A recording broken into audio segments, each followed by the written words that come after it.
Hello everyone! Today we're making a garbage truck collage. We're practicing art and sensory skills. Materials needed: cardboard or paper, aluminum foil, scissors, glue, and miscellaneous craft shapes like stickers, fabric, or leaves.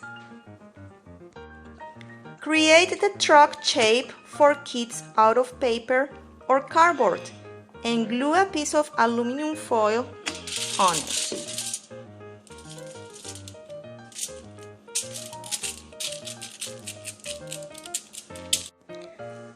Allow the children to glue the miscellaneous craft pieces and stickers on the truck to look like garbage. Very good! And this is the garbage truck collage. Say bye-bye, garbage truck. Beep.